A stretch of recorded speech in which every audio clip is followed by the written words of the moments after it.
Hi. I guess you're gonna call this the poor man's fireside chat. A little premature, I guess, for a fire. Anyway, my name is Buday, Golokbuday. The umlauts are on the O's. You might know me as a person who's been on the ballot 5 times for mayor, at least maybe a few of those times. You might know me from that. I I've spent some time in libertarian politics and not anarchism. I don't want Damnation Alley to be the result of foolhardy policy, but I'd like to see, like my nails, government and taxes cut. Uh, I'd like to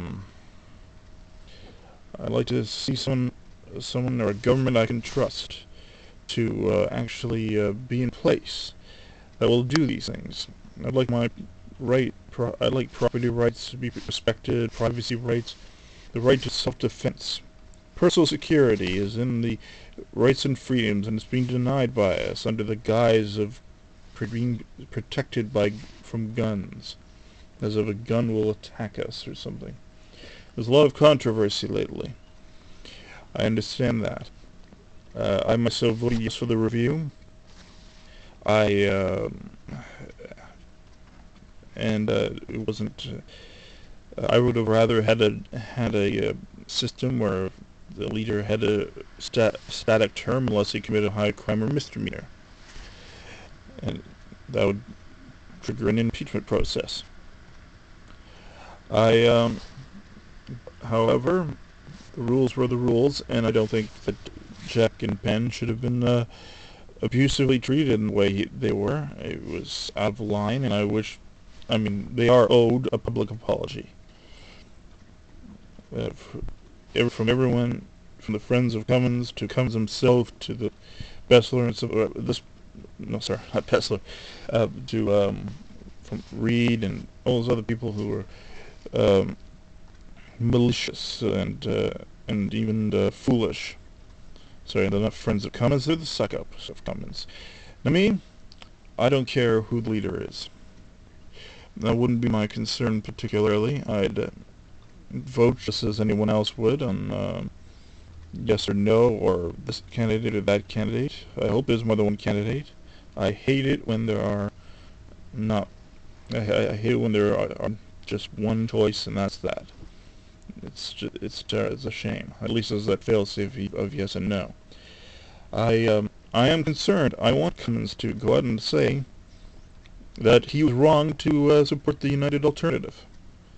I want these people to say that because the United Alternative was the whole basis of the vote split theory. Now, if you're gonna go out there and say to the liberals, we're not splitting your vote, but you weren't following that policy back when you were forcing people into Tory memberships via the United Alternative process, well, then you are a fucking hypocrite. If you'd please pardon my language. But that's an issue that I've been asking questions about for a long time and it hasn't gone answered. I was never a PC liberal, never a federal or national Tory. I've been a reform member on both provincial and national. I was opposed to the UA.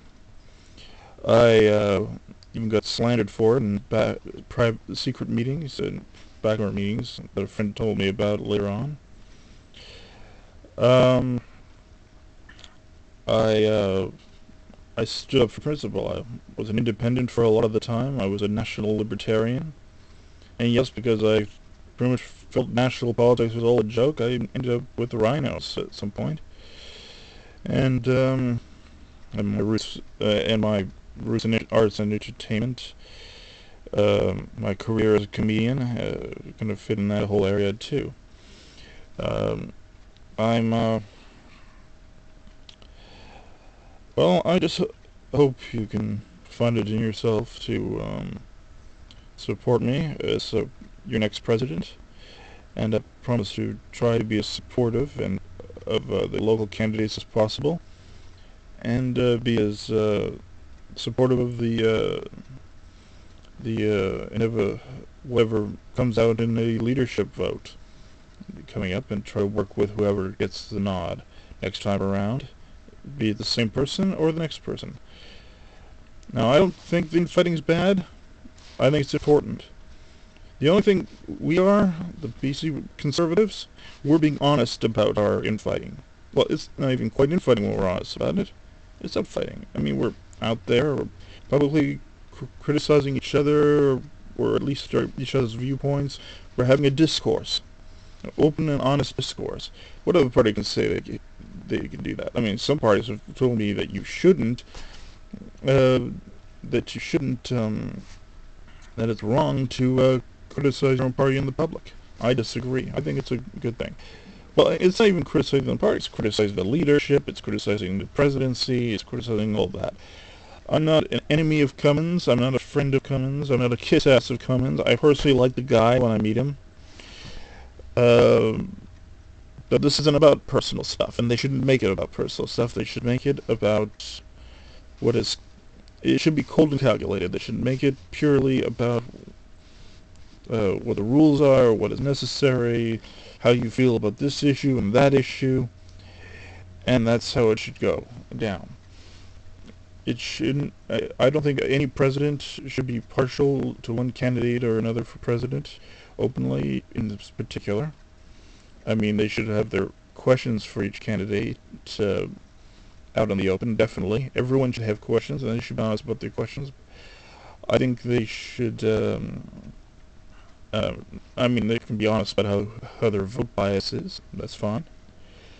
But I personally hope, or I personally wish, that when we have a new president, that they will look at things objectively and not base it on name or personality, but on real character. And not on ass-kissing, not trying to get ahead.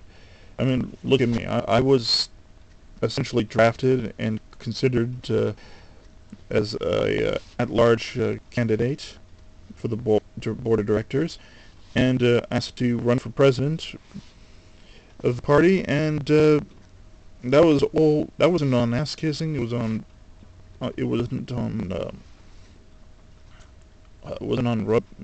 rubbing elbows together. It was based on the fact that somebody felt I would do a good job at it, and would be and would offer an alternative. I don't know how the others arrived there. That would be an important question to ask them. I'm concerned about Forsyth and his United Alternative connections. Now, I'm not criticizing any member who supported it or anything like that in particular, because they were just supporting a position. When you were an MP and you were doing this, and you did resign on principle, you were in a leadership position to resign on principle. And that's where it's a problem. That's where Randy White's a problem. That's where Cummins was a problem for me. That's where Forsyth is a problem for me.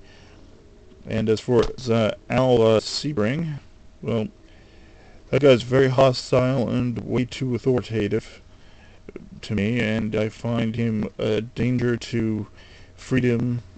I find him a danger to choice and liberty and all that jazz. Anyway, if you have any questions, let's see. You can put this easily. Let's see. You can send a message to info@bcindividualist.org, or you could just go to bcindividualist.org itself and follow a few links, and I'm sure you'll find a place to do that. You can even type my name, GOLOK, and BUDAY, in Facebook. I'm sure a whole bunch of stuff will pop up. Even search queries. I mean, I ran a lot of the stuff that made me write myself, but still. Anyway, have a good AGM, and I hope, and I wish you all well. I wish the party well, which is somewhat self-congratulatory, and I'll have to apologize to God for that.